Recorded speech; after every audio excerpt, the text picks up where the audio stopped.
Ya, bismillahirrahmanirrahim. Assalamualaikum warahmatullahi wabarakatuh. Baik, di sini kita akan menjelaskan tentang rangkaian arus bolak-balik atau RLC yang kita pelajari di SMA kelas 12. Langsung saja ke materi.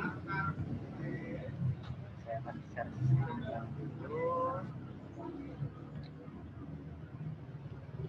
Ya, sudah terlihat ya. Baik.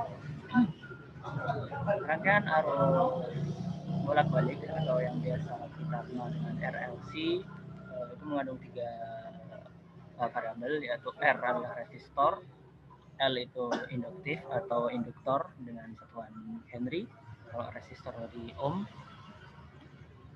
terus C sendiri itu adalah kapasitif atau kapasitor dengan satuan Faraday.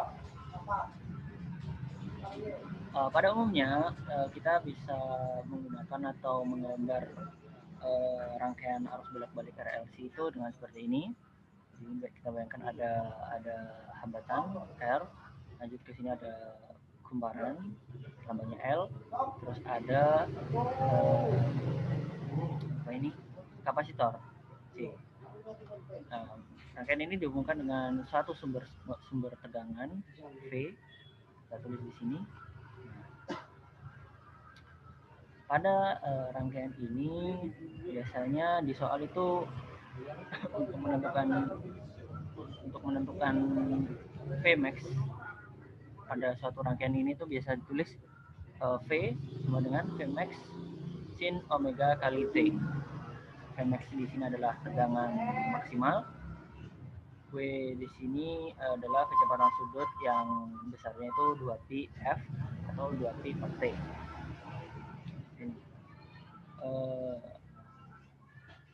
Pada rangkaian arus bolak-balik atau yang biasa kita kenal dengan rangkaian AC, kalau searah itu rangkaian DC, di dalamnya itu ada L kumparan tadi, induktor dan kapasitor.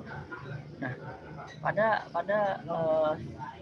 antara L dan C ini itu ada hambatan, juga ada hambatannya, atau yang biasa kita sebut dengan XC atau reaksi pada induktor, XL atau reaksi pada induktor. Dia mempunyai satuan ohm karena hambatan, ya, mempunyai hambatan. Pada XC dia juga mempunyai hambatan atau yang biasa kita sebut dengan XC, reaksi pada kapasitif atau kapasitor, satuannya adalah ohm. Nah, besar dari reaksi induktor itu sama dengan W kali L. Nah, jadi omega kali L, besarnya L. Sedangkan pada reaksi kapasitor dia sama dengan arus per omega kali C. Kita lanjut ke halaman 2. Nah, dalam rangkaian ini, rangkaian arus bolak-balik AC ini, di dalamnya itu ada arus. Ada arus, besarnya arus pada rangkaian RLC, arus total itu dia besarnya adalah arus maksimal sin omega T plus minus theta. Ini adalah besar arus maksimum. Saya kasih 6.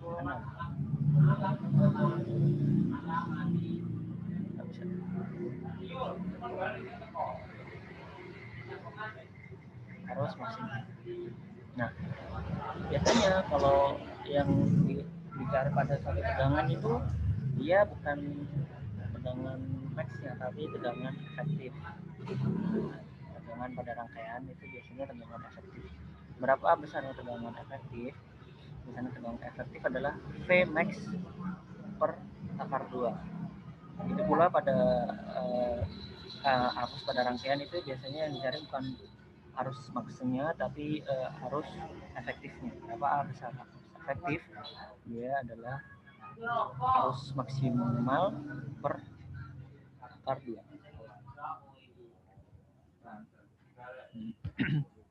Nah, selanjutnya kita akan menerangkan tentang hambatan total yang ada pada rangkaian arus bolak-balik RLC itu berapa besarnya. Hambatan total pada rangkaian arus bolak-balik itu yang biasa kita kenal adalah disebut impedansi. Impedansi kita lambangkan dengan Z. Besar impedansi atau Z yaitu sama dengan akar dari hambatan kuadrat plus reaksi pada kapasitor min reaktansi pada ke kapasitor kuadrat. Nah, jadi apa, hambatan pada R ke L dan hambatan dikurangi hambatan pada L kecil. Ya, kembali di sini ya. Jadi hambatan di sini dikurangi hambatan di sini. Kembali ke halaman 2. Nah, maka muncullah jika pada apa itu rangkaian searah, dia tegangannya sama dengan arus kali R, hanya arus kali R. Nah, pada rangkaian arus bolak-balik ini dia R-nya diganti dengan impedansi atau hambatan total. Maka V sama dengan arus dikali impedansi. Ini menyesuaikan kalau yang dicari adalah Vmax-nya, maka di sini juga Imax dikali impedansi. Kalau dia yang dicari V efektif, maka yang digunakan juga I efektif dikali impedansi. Baik, lanjut ke halaman 3.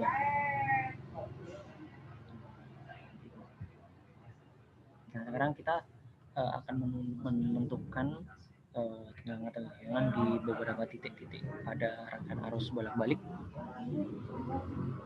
Ini ya yang tadi ya, V pada rangkaian bolak-balik dan V pada rangkaian searah.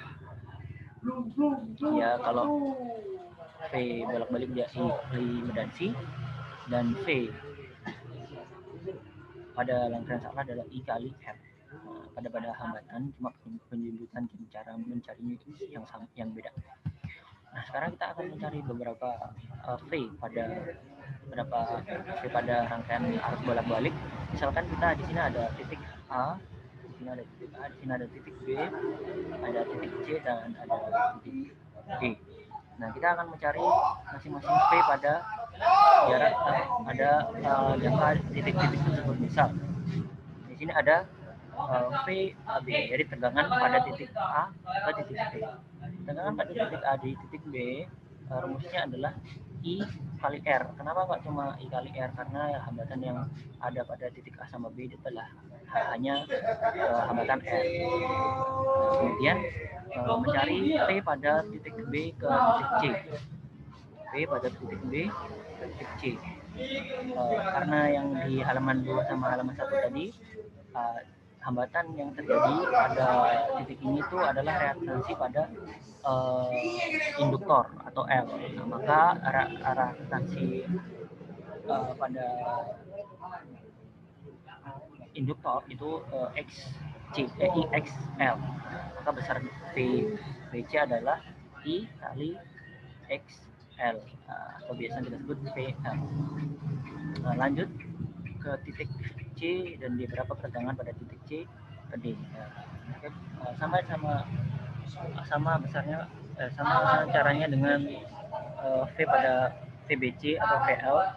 Karena yang terjadi di sini adalah reaktansi kapasitor, maka besar dari VCD itu adalah arus dikali XC atau yang biasa kita sebut VC, tegangan pada titik C ke D. Nah, terus lanjut lagi, ini ada misal ada tegangan antara titik A ke titik C. Nah, berapa besarnya titik A ke titik C? Karena di sini itu ada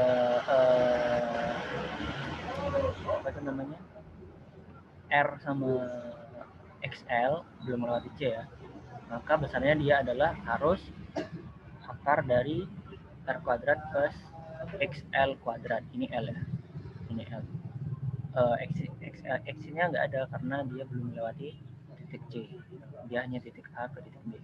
Itu adalah besar tegangan pada VAC. Kemudian yang terakhir apa tuh? Ini tegangan pada titik B ke titik D. Nah di sini titik B ke titik D, sama halnya dengan VAC, VAL, maaf VAC tegangan dari A ke C, itu besarnya I arus akar dikali akar R kuadrat plus XL kuadrat. Maka pada titik B dan titik D, karena dia melewati L, XL sama XC, di sini ada reaktansi induktor sama kapasitor, maka rumusnya adalah arus akar dari XL min XC kuadrat. R-nya kok nggak ada? Iya, karena dia mulai dari titik B ke titik D. Nah, terkadang pada suatu rangkaian atau kumparan itu ada hambatan dalam. Hambatan dalamnya itu di mana? Biasanya di sini. Nggak bisa. Nah, di sini ada R. Ini ada R. Nah, biasanya pada soal itu ada hambatan dalam di sini. Nah, nanti dia hambatan dalam akan mempengaruhi hambatan totalnya. Berapa impedansi atau hambatan totalnya itu misalnya bisa kita tulis Z atau impedansi sama dengan akar R ini ditambah R atau hambatan dalamnya kuadrat plus XC yang ada di sini XL maaf L dikurangi XC kuadrat, di sini XC.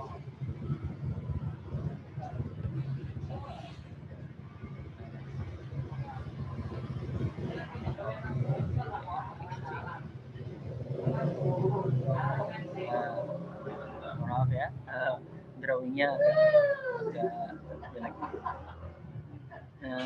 Jadi itu untuk mencari besar tegangan, impedansi hambatan total, arus efektif, arus maksimum, V efektif, V maksimum, dan V pada titik-titik pada rangkaian listrik arus bolak-balik. Untuk ini lengkapnya kita gabungkan aja videonya ya, ini ya. Baik, cukup sekian penjelasan RLC part 2. Kurang lebihnya kami mohon maaf. Assalamualaikum warahmatullahi wabarakatuh.